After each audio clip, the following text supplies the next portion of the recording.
ആദ്യകാലങ്ങളിൽ ഒരിക്കൽ രാത്രിയിൽ പതുപ്പുമായിട്ട് ഒരു ജീപ്പിൽ ചെന്ന് ആ വത്തിക്കാനിലെ പാതയോരങ്ങളിൽ കിടക്കുന്ന ആളുകൾക്ക് തണുപ്പ് സഹിക്കാതിരുന്നപ്പോൾ പതുപ്പ് വിതരണം ചെയ്തിട്ട് പോയതായി നമ്മൾ മാധ്യമങ്ങളിൽ നിന്ന് മനസ്സിലാക്കിയിട്ടുള്ളതാണ്. അതുപോലെ അദ്ദേഹം വത്തിക്കാനിലെ പാവപ്പെട്ടവർക്ക് വേണ്ടിയിട്ട് ഒരു ഡിക്കാസ്ട്രി, ഒരു വകുപ്പുണ്ടാക്കി അതിനെ ഒരു കർദിനാളിനെ നിയോഗിച്ച് അത് നിർവഹിക്കുകയും ചെയ്തുകൊണ്ടിരുന്നു. എവിടെയും പാവപ്പെട്ടവരുടെ കൂടെയായിരുന്നത്. അദ്ദേഹം പറയുമായിരുന്നു, നാം മനുഷ്യരോടൊപ്പമായിരിക്കണം, ഒന്നിച്ച് യാത്ര ചെയ്യണം.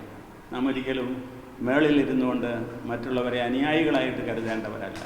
പിന്നെയോ ക്രിസ്തുവിൻ്റെ ആ നേതൃത്വത്തിൽ അവിടുന്ന് വിശ്വസിക്കുന്നവരെല്ലാവരും, അവിടുത്തോട് ആഭിമുഖ്യമുള്ള എല്ലാവരും ഒന്നിച്ച് യാത്ര ചെയ്യണം എന്നുള്ള ഒരു സന്ദേശമാണ് ഈ അടുത്ത അവസാനത്തെ സിനഡിലൊക്കെ അദ്ദേഹം വ്യക്തമാക്കിയത്.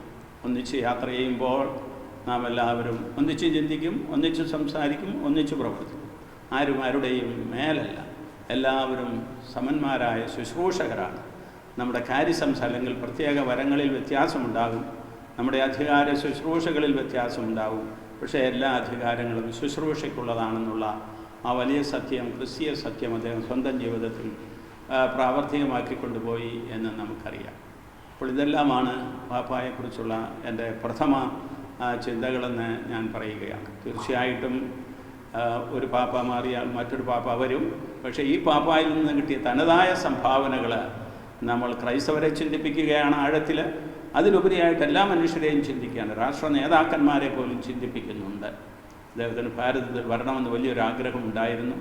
എന്തോ സാങ്കേതികമായ കാരണങ്ങളാൽ അത് നടന്നില്ല എന്ന് വരികിലും അദ്ദേഹത്തിൻ്റെ ഇന്ത്യയുമായിട്ടുള്ള അടുപ്പം വളരെ വലുതാണ്. നമുക്കറിയാം, പ്രധാനമന്ത്രി അദ്ദേഹത്തെ സന്ദർശിച്ചു, അദ്ദേഹവും സന്ദേശങ്ങൾ കൈമാറിക്കൊണ്ടിരുന്നു.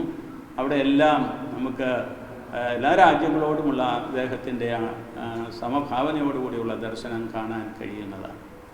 ആരെങ്കിലും എപ്പോഴെങ്കിലും ഏതെങ്കിലും സമ്മേളനങ്ങളിൽ ഏതെങ്കിലും ഒരു വിഭാഗത്തെയോ അല്ലെങ്കിൽ ഒരു സംസ്കാരത്തെയോ ഇഴത്തി സംസാരിച്ചാൽ പാപ്പായിൽ നിന്ന് വരുന്ന മറുപടി എല്ലാവരെയും ഉൾക്കൊള്ളുന്ന രീതിയിലുള്ള ഒരു സന്ദേശമായിരിക്കും.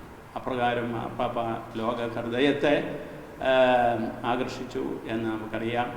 അങ്ങനെ ലോക മനസ്സുകളെ കവർന്ന ഒരു വ്യക്തിയാണ് ഫ്രാൻസിസ് മാർപ്പാപ്പ.